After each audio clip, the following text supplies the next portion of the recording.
All right, guys, we're looking at 80,000 BTU furnace and coil that we'll be replacing. Here's your model and serial number. If you can read it there without the shine. There's your model number, and there's your serial number on the furnace. So we're going to be replacing the furnace here. Our gas lines are to code. They're black iron gas lines. So we'll break it off at the union right there and then come back from that shut-off valve and rebuild back into the new system. Our line set will replace because it's a little short run, so our lines come out of the front of the coil here, run up into the ceiling. They are improperly sized for our new stuff, so that's another reason to replace them. But they run into the ceiling straight out the back of the house there. Our electrical we're going to have to do a little bit of work on, so we'll put a switch over here on the side of the unit whenever we reinstall it for shut-off, and then we'll run our electrical up into the ceiling. It goes into this junction box here, which is fine. And then through that junction box runs right over to here. So we're going to have to put another junction box in here for this electrical to bring it back up to code and get rid of the wire nut situation there.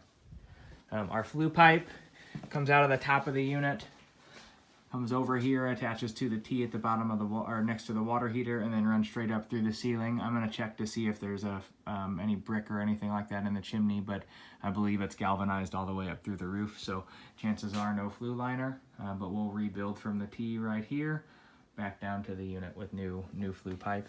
And then our condensate drain line, we'll put new condensate drain line in from the front of the coil. It runs down the floor here and around underneath the steps. Right over here to this point, there's a floor drain in the floor.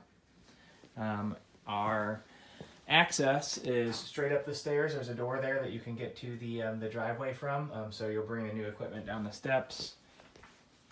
Our return drop, we'll go ahead and fabricate a new return drop at the metal shop back at the shop, and we'll break it off right here at this collar and come down to the floor.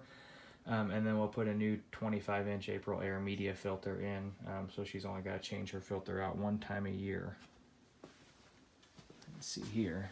And then as far as our supply goes, our new furnace is going to be quite a bit shorter, so we'll just attach to existing supply wherever necessary.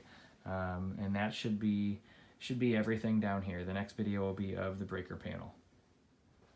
Okay, here's our breaker panel. It is a Bryant breaker panel. There's the information for that.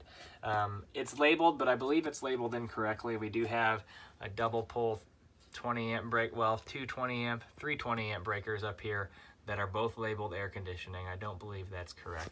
If I had to guess, this one down here, this double 30 is your air conditioner, and one of those two is for the furnace. So we'll have to do some playing with it whenever we do get here to figure out which one is which. That should be it. Thanks. All right, guys, here's the outdoor condenser that we're going to be replacing. So like I said, we'll be replacing the line set. We'll put a new disconnect and whip in. We may have to do a fuse disconnect. This isn't a low area of the yard, so we're going to have about 3 bags of dirt. I'd say maybe 6 pavers and a leveling pad to get everything up off the ground a little bit, or maybe 2 pads stacked on top of one another, but build it up a little bit, that way she's not having to worry about it getting flooded out. As far as our access goes, you'll be able to come right up the driveway here, back your trucks right up the driveway, and you'll have access to the backyard. And then right up those stairs there through that door was that door that goes directly down into the basement. That should be it for the outside.